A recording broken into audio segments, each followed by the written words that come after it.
네, 귀한 안식일 성전을 찾으신 모든 분들을 환영합니다. 네, 아름다운 찬양에 우리 마음이 또 흡족하게 하나님을 생각할 수 있도록 인도해 주셔서 참 감사드립니다. 이 시간은 기도의 휘장 뒤편이라는 제목으로 우리 다니엘서 10장의 말씀을 잠시 좀 살펴보고 싶습니다. 10장 12절 13절 제가 봉독하겠습니다.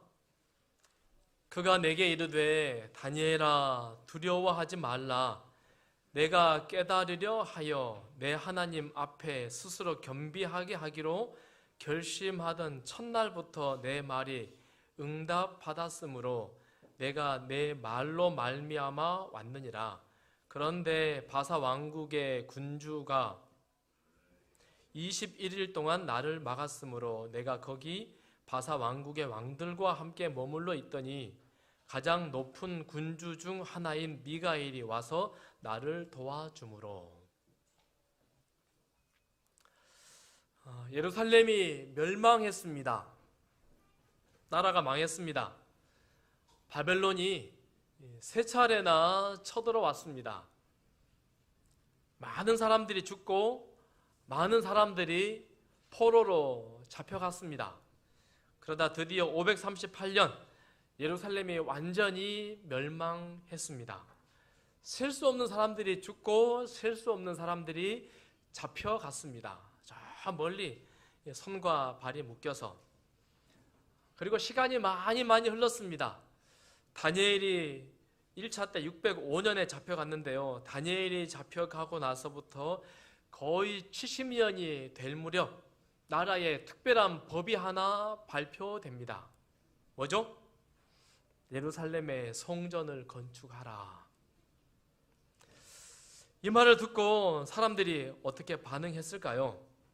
그래서 에스라 1장 1절과 2절에 바사 왕 고레스 원년에 고레스는 말하노니 하늘의 하나님 여호와께서 세상 모든 나라를 내게 주셨고 나에게 명령하사 유다 예루살렘에 성전을 건축하라 하셨나니. 누가 성전을 건축하라고 명령했습니까? 누가요? 바사왕 고레스가요. 언제요? 원년에. 다시 말해서 고레스가 바사는 페르시아라고 하는 말에 한자식 말이잖아요. 페르시아 왕 고레스가 왕이 될 때에 유다 예루살렘에 성전을 건축하라 라고 하는 명령이 떨어졌습니다. 우리 가운데 일제시대 해방을 경험해 보신 분 계십니까? 우리 한백경 어르신 해방 경험하셨습니까? 네. 우리 김은진 집사님 해방 경험하셨습니까? 기억이 나십니까? 네. 우리가 약 40년 동안 확 찐들러 있다가 이제 해방, 네, 막 방송 뉴스에 나올 때 그날 그 기쁨은 우리가, 제가 아직 젊어서 그런지 그 기쁨이 마음에 와닿지는 않은데 이루 말할 수 없는 행복한 순간 아니겠습니까? 그런데 포로로 잡혀갔다가 수십 년 지난 다음에 이제 니들 돌아가라, 성전을 건축하라 라고 하는 말이 울려 퍼질 때에 얼마나 마음의 그 행복, 반가움, 기쁨 말할 수 없었을까 생각이 됩니다. 그런데 기쁨은 잠시고 맞닥뜨린 현실은 답답하고 현실이 참 심통했습니다. 돌아가서 성전을 건축하라 라고 말하지만 대부분의 사람들이 귀국하지 않습니다. 수십만 명, 수백만 명이 페르시아에 살고 있지만은 그들 중에 정작 돌아간 사람은 얼마예요? 42,000명. 아주 적은 사람들만 고향으로 돌아갔답니다. 왜 돌아가지 않습니까? 왜요? 아니 70년이라 하는 긴 세월 동안 포로이고 그런 시절이었지만 시간이 지나면서 터져잡고 이제 나름대로 살만합니다. 그런데 폐허가 돼버린 수백 킬로 수천 킬로 떨어진 곳에 가서 다시 터를 잡고 산다라고 하는 것은 말할 수 없는 근심 덩어리입니다. 그래서 대부분 돌아가지 않습니다. 42,000명. 게다가 돌아간 사람들이 성전을 건축하라라고 하는데요, 성전 착공을 2년이 넘어서야 시작해볼까라고 마음먹고 성전을 착공하더랍니다. 다시 말하면 돌아가서 자기들이 먹고 살기도 대단히 바빴다라고 하는 이야기입니다. 하나님께서는 하나님의 나라를 가꾸시고 거기에 지금 메시아 예수님이 오셔야 하는데 사람들의 정신이 거기에 집중되어 있지 않는 것입니다.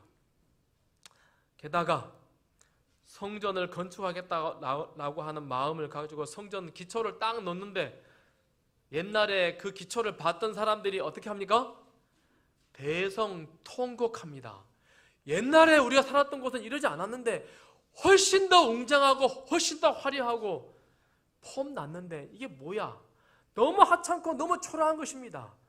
말할 수 없이 대성통곡합니다.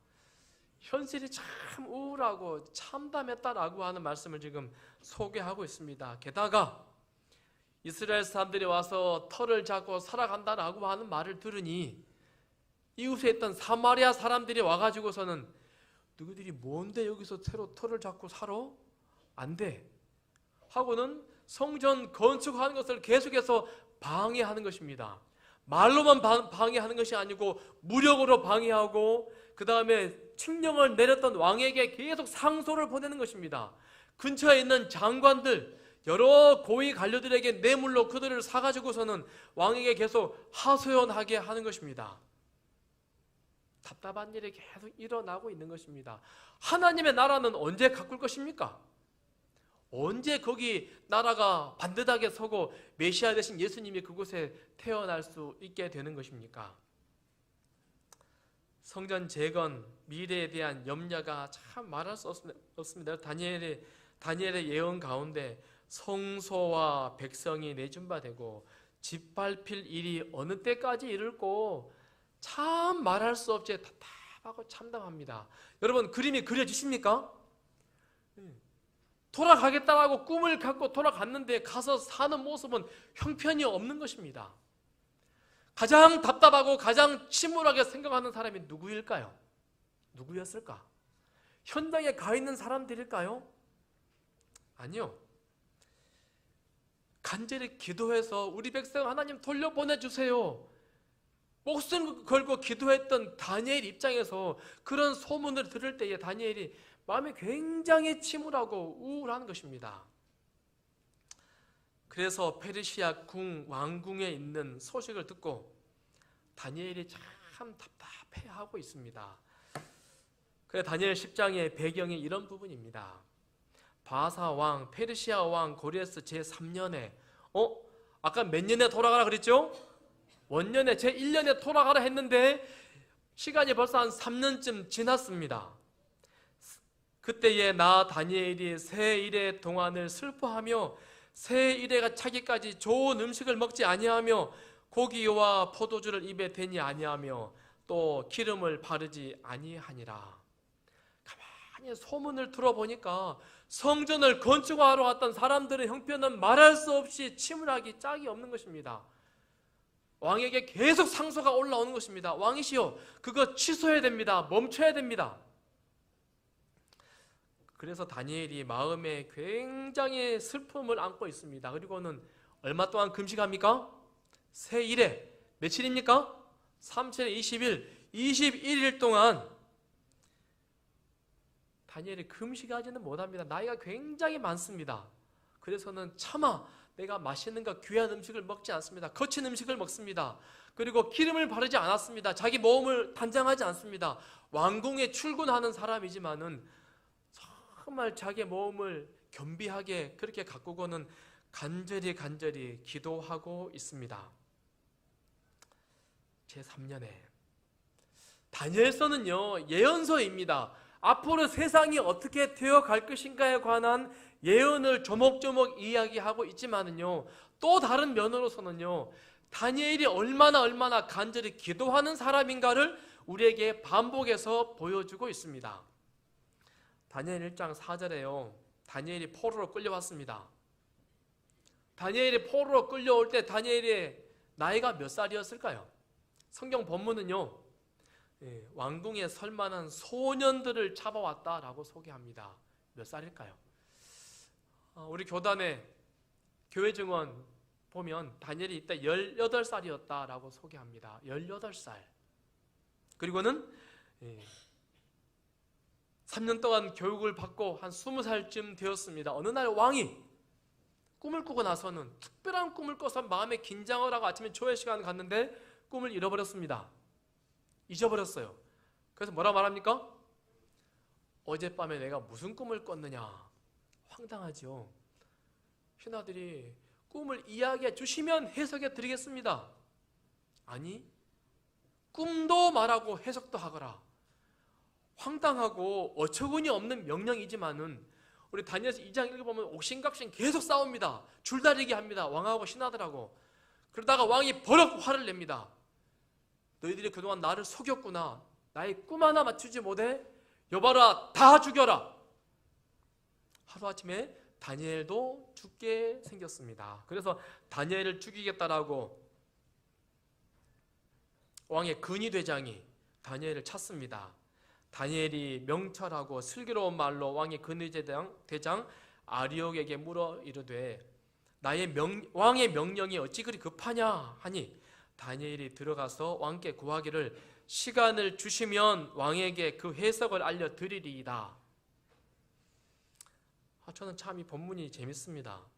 근위대장이 말하자면 굉장히 높은 장군이 지금 다윗을 잡아 죽이려고 찾아왔습니다. 다니엘이 뭐라고 말합니까? 왕의 명령이 어찌 그리 급하냐? 반말합니다. 물론 번역상의 문제이긴 하지만은 그만큼 다니엘이 굉장히 당당합니다. 왕이 너 죽이래 그랬더니 왕의 명령이 어찌 그리 급하냐? 그리고 뭐라 그래요? 시간을 조금만 주면 내가 답할게. 걱정하지 마. 여러분 20살 이 청년이요, 포로인 주제에 이렇게 당당하게 말할 수 있는 근거가 무엇일까요? 이유가 무엇입니까? 내가 기도하면 하나님은 분명히 나의 기도를 들어주셔 라고 말합니다. 그런 믿음, 그런 당당함의 근거가 무엇입니까? 성경 본문은 그 부분을 소개하지 않지만은 우리 선지자가 왕에는 이 부분을 소개하면서 이렇게 소개합니다. 다니엘은 비록 포로의 신분으로 거기 와 있지만은 하나님께서 나를 여기 보내셨다라고 하는 믿음이 다니엘에게 있었다라고 말합니다. 하나님께서 지금 나를 여기 있게 하셨다라고 그는 믿었다라고 하는 것입니다. 그렇다면 나는 개죽음 당하지 않을 거야. 하나님의 무엇인가 계획이 있을 거야. 하나님이 나를 보내셨고 하나님이 나에게 여기 있게 하셨으니 이 상황 하나님께 기도하면 분명히 해결해 주실 거야 라고 하는 단호한 믿음이 그에게 있었습니다. 하나님이 보내셨다. 하나님이 지금 나에게 이 왕 앞에 나를 서게 하셨다라고 한 믿음. 그러니 당당하게 소위 반말하면서 시간 조금만 줘봐. 내가 다 알아낼게. 우리 하나님이 가르쳐 주실 거야. 그런 믿음. 우리 성도들 가운데 이런 믿음 있는 분 계십니까? 결국 하나님은 다니엘의 기도에 응답하시지요. 꿈을 다 꾸게 하시고 왕 앞에 서서 담대하게 말합니다. 다니엘의 꿈을 해석하는 말이에요. 그 요지는요, 하나님이 지금 나를 당신에게 보냈습니다 라고 말합니다. 하나님께서 지금 알려주고 있습니다 라고 말합니다. 그리고는 왕이 생각도 못했던 꿈을 조목조목 명쾌하게 말하고 해석을 쫙 설명합니다. 그걸 듣던 왕이 파르르 떱니다. 그리고는 꿈 해석을 다 말하고 나니까는 왕이 어떻게 합니까? 다니엘 앞에 가가지고 무릎을 꿇고 절을 합니다. 왜 절을 합니까? 다니엘을 지금 뭐라고 생각하는 거예요? 얘가 사람이요, 신이요, 하나님이요. 다니엘을 지금 하나님 보는 것처럼 그렇게 이 왕이 지금 다니엘 앞에 무릎을 꿇고 절을 하는 것입니다. 하나님이 나를 보내셨다. 하나님이 지금 나를 여기 있게 하셨다. 여러분 그런 믿음이 있습니까? 하나님이 지금 나를 여기 있게 하셨다. 하나님이 나를 보내셨다. 라는 믿음이 있다면 어떤 상황에서도 좌절할 수 없습니다.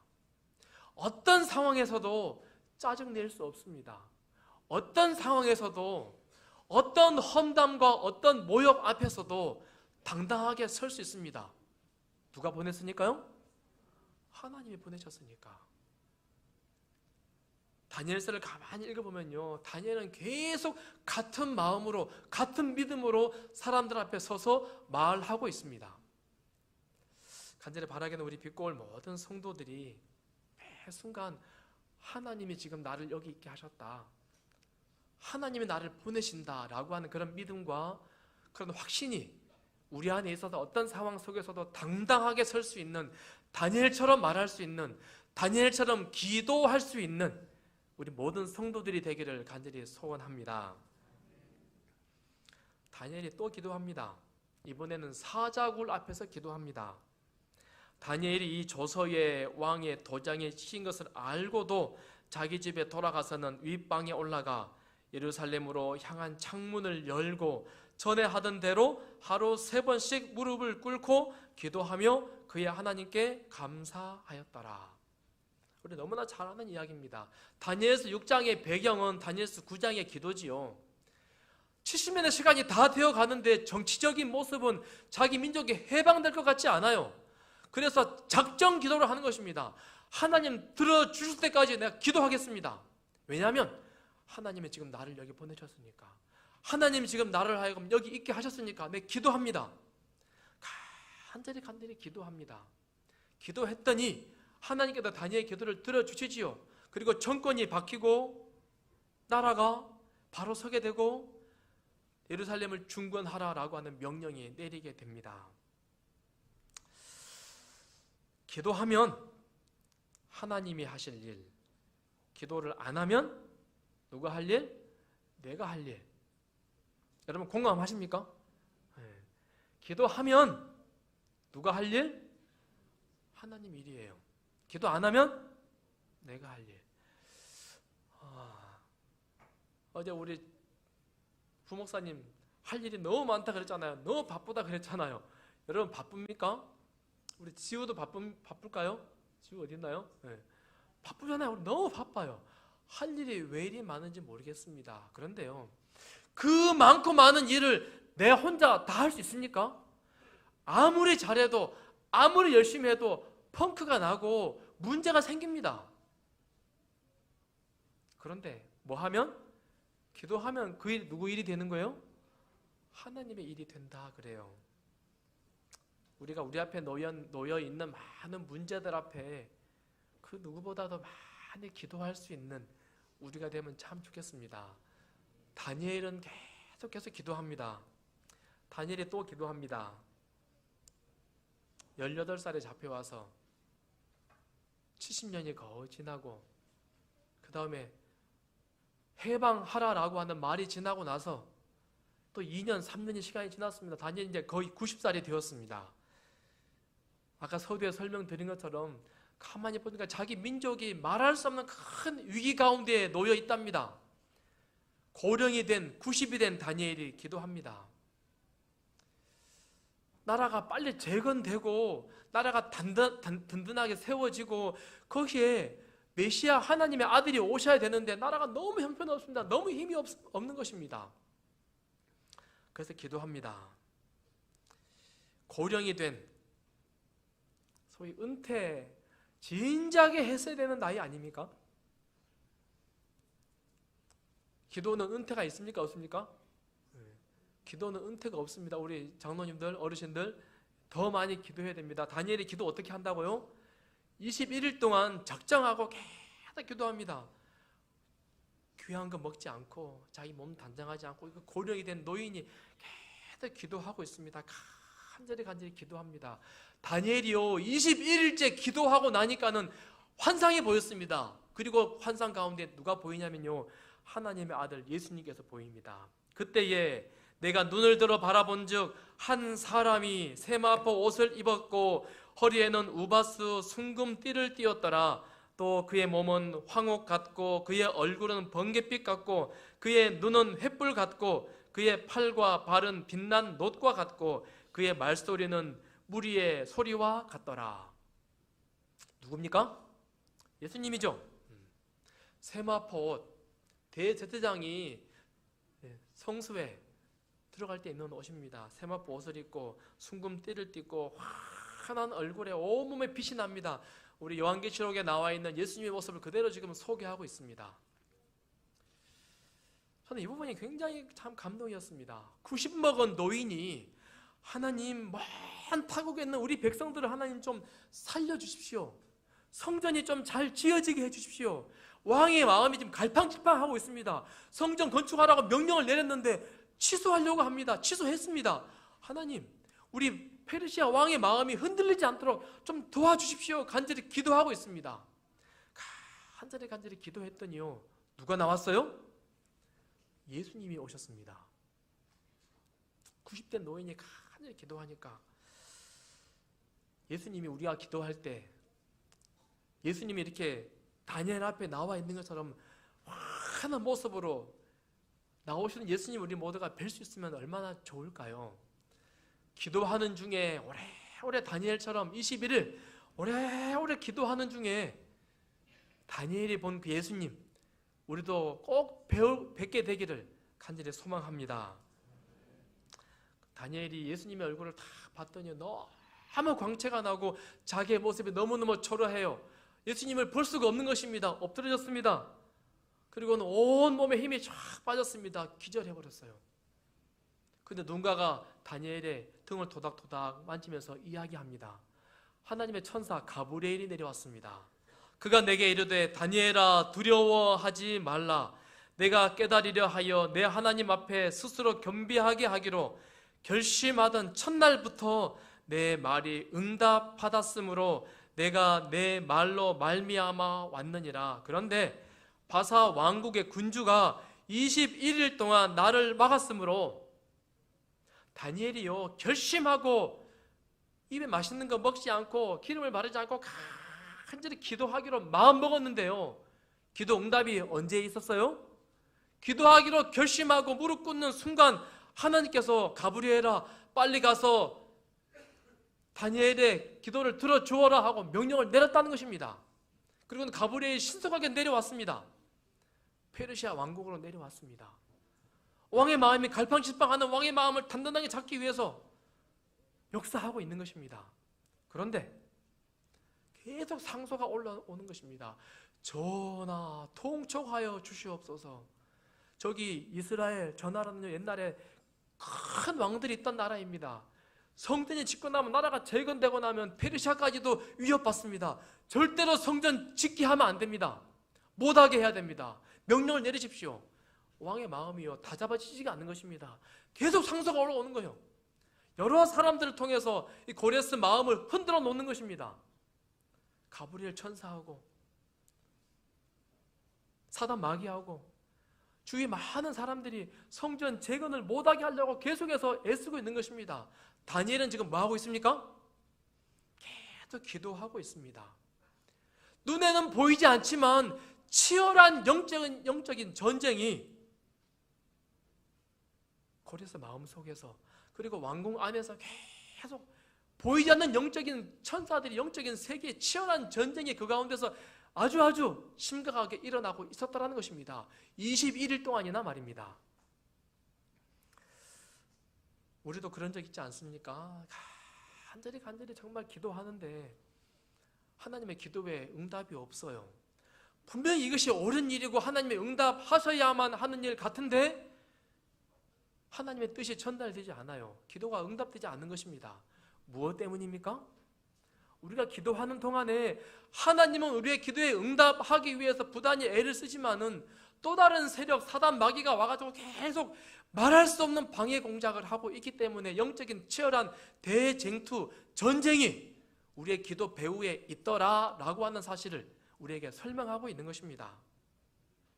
만약에 다니엘이 한 번, 두 번, 세 번, 네 번 한 일주일 기도하고 나서 하나님의 기도에 응답이 없다라고 포기해버렸으면 어떻게 되었을까요? 대쟁투의 현장 가운데 다니엘의 기도 때문에 천사들이 부지런히 움직이고 있습니다. 우리 사랑하는 성도들도 다니엘처럼 고령이라 할지라도 은퇴 나이가 진작 지났다 할지라도 하나님의 교회를 위해서 사랑하는 이웃을 위해서 열렬한 기도 제목을 위해서 쉬지 않고 계속해서 기도할 수 있는 우리 빛고올 모든 성도들이 되기를 간절히 소원합니다. 다니엘이 간절히 기도했더니 누가 옵니까? 가장 높은 군주 되시는 가장 높은 군주 중에 하나인 미가엘이 가장 높은 군주 중에 하나입니다. 누굽니까? 예수님께서 오셨습니다. 그리고는 예수님께서 가브리엘 천사가 혼자 못하니까 예수님께서 오셔서 가브리엘 천사를 도와주는 것입니다. 이 전쟁은 결코 양보할 수 없는 전쟁이다. 그리고 예수님께서 오셔서는 왕궁에서 고레스의 마음을 다 잡도록 더 큰 영적인 힘을 불어넣어 주시는 것입니다. 그래서 나를 도와줌으로 이 일들이 순조롭게 되었다. 그래서 승리해서 내가 다니엘 너 앞에 내가 오게 되었노라 라고 지금 가브리엘 천사가 고백하는 것입니다. 우리도 이렇게 기도해야 되지 않겠습니까? 우리의 기도 뒤편에 치열한 영적인 전쟁이 있다라는 사실을 꼭 기억하고 기도하면 좋겠습니다. 결코 이 기도에 쉬지 않고 하나님께서 일하시도록 하나님께서 승리할 때까지 끈질기게 기도할 수 있는 우리 모든 성도들이 되기를 간절히 소원합니다. 오늘 저녁에 축구합니까? 오늘 합니까? 내일 합니까? 내일 합니까? 오늘 저녁에 청년들 모여서 축구 응원한다는 제가 말을 들었는데 일본하고 우리하고 하면 누가 이깁니까? 그래요? 교회 와가지고 우리 이렇게 기도하고 응원해야 되나요? 네. 대진표가 있습니다. 처음 시작할 때부터 우리하고 일본하고 결승할 거야 아마 그런 제가 이야기를 참 많이 들었던 것 같습니다. 대진표대로 사람들의 예측대로 그렇게 되지 않았나라고 생각을 합니다. 소년 다윗하고 골리앗 장군하고 대진표가 있습니다. 당연히 누가 이깁니까? 네? 당연히 골리앗이 이기죠. 이 대진표대로 본다면 객관적인 전략을 보면 누가 이깁니까? 당연히 골리앗이 이기죠. 대진표를 바꿔야 됩니다. 어떻게 바꿔야 됩니까? 골리앗하고 누구하고 싸우도록 대진표를 바꿔야 됩니까? 하나님하고 싸우도록. 다윗 잠깐 뒤로 가 있어. 하나님 대신 싸우세요. 그래야지 이 싸움이 백전백승되는 싸움 아니겠습니까? 양측의 모세하고 거대한 대제국 바로 왕하고 싸우면 이 대진표로 되면 당연히 바로가 이깁니다. 당연한 것입니다. 대진표를 바꿔야 됩니다. 누가 싸우도록? 하나님하고 바로하고 싸우도록 내가 빠져야지요. 하나님 나 안 됩니다. 하나님 대신 싸우십시오. 기도하는 것입니다. 이것은 나의 싸움이 아니고 나의 일이 아니고 하나님의 일이고 하나님의 싸움입니다. 하나님께 다 양보합니다. 하나님 부탁드립니다. 그래야지 승리하는 싸움 아니겠습니까? 우리는 우리의 인생에 수많은 문제들이 있습니다. 비난과 모욕, 시련과 유혹, 말할 수 없는 질병과 시험, 시련들, 수많은 문제들하고 나하고 싸우면 어떤 때는 내가 이기기도 하지만 이기기가 참 버겁고 질 확률이 굉장히 높습니다. 누구랑 이것들이 싸워야 합니까? 하나님하고. 우리 사랑하는 성도들, 다시 다니엘이 기도했던 것처럼 하나님 내 앞에 수많은 문제들이 놓여 있습니다. 이거 내가 아등바등 살기 위해서 내가 노력하기보다도 하나님께 다 맡겨드립니다. 하나님이 대신 싸워 주십시오. 하나님이 싸우도록 대진표를 바꿔드릴 수 있는 그런 믿음의 기도가 우리 가운데 날마다 드려지게 되기를 간절히 소원합니다. 다니엘처럼 간절히 끈질기게 계속 기도함으로 내가 아니라 예수님이 오셔서 도우셔서 싸움을 승리할 수 있도록 그런 싸움 우리가 구경할 수 있는 그런 기도할 수 있는 우리가 되기를 간절히 소원합니다.